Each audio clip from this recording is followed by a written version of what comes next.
जय हिंद स्टूडेंट्स। चलो शुरू करा जाक आज का क्लास। आज के আমরা ক্লাস 9 এর ম্যাথমেটিক্স নিয়ে আলোচনা করব। তো চলো শুরু করা যাক আজকের ক্লাস।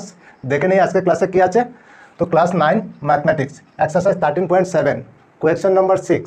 একটি লম্ব বৃত্তাকৃতির শঙ্কুর আয়তন 9856 সেন্টিমিটার কিউব।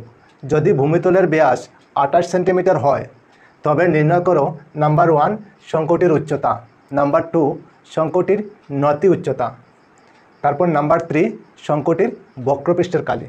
ঠিক আছে, কোনো একটা লম্ব বৃত্তাকৃতি শঙ্কু দেওয়া আছে আর এই শঙ্কুর আয়তন দেওয়া আছে আর শঙ্কুর ব্যাস দেওয়া আছে 28 সেন্টিমিটার। তাহলে আমাদের বের করতে হবে শঙ্কুটির উচ্চতা কত আর শঙ্কুটির নতি উচ্চতা কত, আর তারপরে বের করতে হবে শঙ্কুটির বক্রপৃষ্ঠের কালি কত। ঠিক আছে, তো চলো শুরু করা যাক কিভাবে করব। তো প্রথমে আমাদের বের করতে হবে শঙ্কুটির উচ্চতা। ঠিক আছে, তো ওইখানে কি দেওয়া আছে, প্রথমে দেওয়া আছে আমাদের আয়তন। তো আমরা লিখতে পারি এখানে আয়তন দেওয়া আছে। তো আয়তন ইকুয়াল কত 9856 সেন্টিমিটার কিউব দেওয়া আছে। ঠিক আছে, আর কি দেওয়া আছে, ব্যাস দেওয়া আছে। তো আমরা ব্যাস লিখতে পারি, ব্যাস ডি ইকুয়াল কত দেওয়া আছে 28 সেন্টিমিটার। ঠিক, আচ্ছা ওই ব্যাস থেকে আমরা ব্যাসার্ধ বের করতে পারি। চলো ব্যাসার্ধ বের করে নেই। ব্যাসার্ধ আর ইকুয়াল আমরা ব্যাসের অর্ধেক হয় ব্যাসার্ধ। তো ব্যাস যদি 28 হয় তাহলে ব্যাসার্ধ কত হবে 14 সেন্টিমিটার আমরা লিখতে পারি 14 সেন্টিমিটার, কারণ ব্যাসার্ধ হলো ব্যাসের অর্ধেক হয়। ঠিক আছে, আচ্ছা এখন আমরা কি লিখতে পারি, সুতরাং আয়তন ইকুয়াল কত আছে ওইখানে 9856 সেন্টিমিটার কিউব। ঠিক আছে, তো আয়তনের ফর্মুলা আমরা কি জানি, আয়তনের ফর্মুলা হলো 1/3 পাই আর স্কোয়ার এইচ ইকুয়াল 9856 আমরা লিখতে পারি এই ধরনের। হ্যাঁ পারি, চলো তারপরে আগে এখন 1/3 লিখে নেব ইন্টু পাই আমরা কত জানি 22/7 জানি, ইন্টু দিয়ে আর স্কোয়ার, আর আমাদের কত আছে 14, তো আমরা লিখতে পারি 14 হোল স্কোয়ার, ইন্টু দিয়ে এইচ তো আমাদের নেই, তো এইচ লিখে নেব ইকুয়াল দিয়ে 9856। এতটুকু বুঝতে পেরেছো নিশ্চয় তোমরা। ঠিক আছে, চলো তারপরে আগে এখন 1/3 আবার লিখে নেব ইন্টু দিয়ে 22/7 ইন্টু 14 হোল স্কোয়ার, তার মানে 14 ইন্টু 14 আমরা লিখতে পারি। হ্যাঁ পারি, তারপরে ইন্টু দিয়ে এইচ ইকুয়াল 9856। এতটুকু বুঝতে পেরেছো নিশ্চয়। ঠিক আছে, চলো তারপরে আগে এখন 7 দিয়ে আমরা ডিভাইড করতে পারি 14কে, কত হবে 2। ঠিক আছে, আচ্ছা এখন বাকি কি থাকে, নিচে থাকে কি 3, উপরে কি থাকে 22 ইন্টু 2 ইন্টু 14 ইন্টু দিয়ে এইচ ইকুয়াল 9856। বুঝতে পেরেছো নিশ্চয়। আচ্ছা ওইটা ইন্টু হিসাবে আছে, ওইটা যদি ওই দিকে যায় তাহলে ডিভাইড হয়ে যাবে। ঠিক আছে, চলো এখন এইচ থাকবে ইকুয়াল দিয়ে 9856, ওইটা যদি ডিভাইড হয় ওই দিকে গিয়ে ইন্টু হবে আর উল্টে যাবে, উপরে হবে 3 আর নিচে হবে 2 ইন্টু 2 ইন্টু 14। বুঝতে পেরেছো নিশ্চয়। ঠিক আছে, চলো তারপরে আগে এখন 22 দিয়ে ওইটাকে ডিভাইড করলে কত হবে 4, আবার 4 হবে 8, 14 দিয়ে যদি করতে যাই তাহলে কত হবে 14 3 2। ঠিক আছে, এখন 2 দিয়ে যদি ডিভাইড করতে যাই কত হবে 16। বুঝতে পেরেছো নিশ্চয় তোমরা। ঠিক আছে, চলো তারপরে আগে এখন এইচ ইকুয়াল কত থাকে 16 আর 3, 16 ইন্টু 3, এইচ ইকুয়াল কত লিখতে পারি, এই দুইটা ইন্টু করলে কত হবে 48, ওইখানে কি আছে সেন্টিমিটার, তো আমরা লিখতে পারি সেন্টিমিটার। বুঝতে পেরেছো। তো উচ্চতা আমরা কত পেলাম, শঙ্কুটির উচ্চতা হলো 48 সেন্টিমিটার, ওইটা হলো আমাদের একটা আনসার।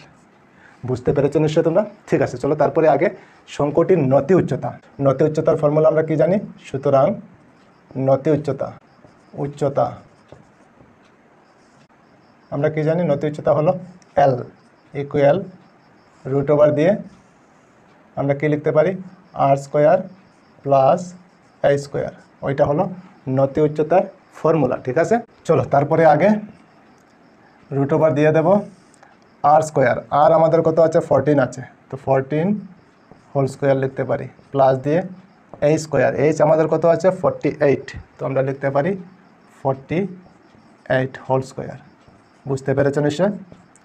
আবার রুট ওভার দিয়ে দেব 14 আর 14 ইন্টু করলে কত হয় 4 4 যে 16 এর 6, 1 থাকবে 4 1 যে 4 5 14, ঠিক আছে 6 9 1 1 9 6 হয় প্লাস দিয়ে 48 হোল স্কোয়ারে কত হবে 48 48 ইন্টু 48 48 ইন্টু 48 ইন্টু করলে কত হয় 8 8 যে 64 4 হবে 6 থাকবে 8 4 যা 32 আর 6 38 ইন্টু দিয়ে 4 8 যা 32 2 হবে 4 4 যা 16 আর 3 19 4 0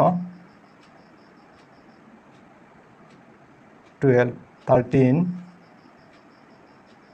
2, ঠিক 2304 2304, ঠিক আছে। চলো আবার রুট ওভার দিয়ে দেবো, এই দুটো প্লাস করলে কত হবে 4 আর 6 10, 10 এর 0 হবে 1 থাকবে 9 আর 0 9 হবে আর 1 প্লাস করলে 0 হবে 9 আর 0 প্লাস করলে 9 হবে আর 1 প্লাস করলে 10 হবে 10 এর 0, তারপর 1 আর 3 4 হবে আর 1 প্লাস করলে 5 হবে আর ওখানে 2 থাকে 2 হয়ে যাবে।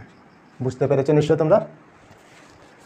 ঠিক আছে, চলো তারপরে আগে এখন আবার রুট ওভার দিয়ে দেবো 2500, তো ওইটার বর্গমূল কত হবে বর্গমূল হবে 50 50 আর 50 ইন্টু করলে 2500 হয়, তো 50 স্কোয়ার আমরা লিখতে পারি। ঠিক আছে, এখন আমরা জানি স্কোয়ার আর রুটেস ক্যান্সেল হয়, তো কত থাকবে 50, ওইখানে কি আছে সেন্টিমিটার, তো 50 সেন্টিমিটার হবে আমাদের নতি উচ্চতা। বুঝতে পেরেছ, ওইটা হলো আরেকটা আনসার।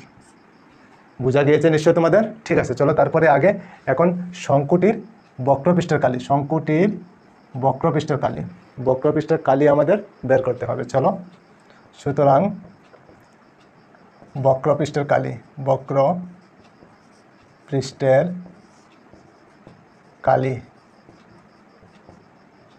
আমরা ফর্মুলা কি জানি, ফর্মুলা জানি পাই আর এল, ওইটা হলো বক্রপৃষ্ঠের কালির ফর্মুলা। ঠিক আছে, তো পাই আমরা কত জানি, পাই হলো 22/7 হয় ইন্টু আর, আর আমাদের কত আছে ওইখানে 14 আছে, তো আমরা 14 লিখতে পারি।